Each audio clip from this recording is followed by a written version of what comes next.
You see that Michael guy did a vid on you. Is he the black one, like in a suit? Like, no disrespect, but you know, like a bit, like, you know. Put it this way: every area has an army. In my area, I was in the army. He would not have been in the army. I mean, he might have got jacked by the army, but he wasn't in the army. Was he one of them sort of man there? You know the sort of man there, yeah, who, like, no disrespect to him, because I know people like this. Like, they're from the Endz, and then when they move out of the Endz, they say F the Endz are. So I know certain man right now, yeah, they're from Edmonton, yeah, lived there their whole life.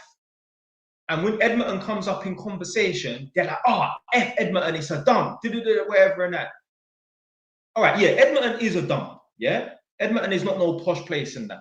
But why do you hate Edmonton so much? I tell you why these guys hate the End so much. Certain man, when they was coming up, between the age of 11 to 16, they had a hard, rough time in the area.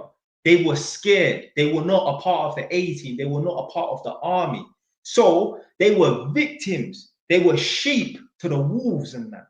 You see, when you're part of the 18, when you're part of the army, yo, the Endz is a big playground. For me, Edmonton was just a big playground. Obviously, every now and then a few nasty wolves will come from the other side and that. And you get me, they might do something and then we have to go back there and that. But other than that, for the most part, it was just a big playground. But when you're not a part of the 18, when you're not a part of the army, when you're a sheep amongst a bunch of wolves, yo, every day is survival mode for you. Yeah, you don't walk down the road bopping and skipping in there. You walk down the road, your head's on a fucking swivel all day long. I know a man that I know. He was running for a bus on his estate where he lives, and some of the youths around there just saw him, stopped him, and banged him and broke his jaw. Do you think that could ever happen to me? But man didn't have no problems with no one in Edmonton.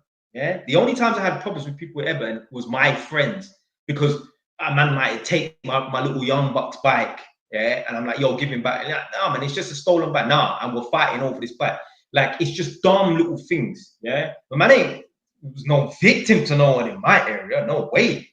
And the time that someone did, you get me, like, there was one older guy from my area. Apparently, he was known to be he must have bumped me for some. Yeah, I was trying to reload. Must have paid him like 200. These times, man was 15. He sold me grass. I caught him 2 years later, bust him up, and then my ratings went up in the end, just from busting up one person, you know. But yeah, that's the only time I really had any trouble from anyone and that. And these times I wasn't even on road when I was 15. Like, I was doing little bits and pieces and that, but I wasn't Endz repping. No one my age was doing that stuff. But I still caught him a couple years later and gave him a good fucking hiding first. Bust him up, chased him out of the alleyway.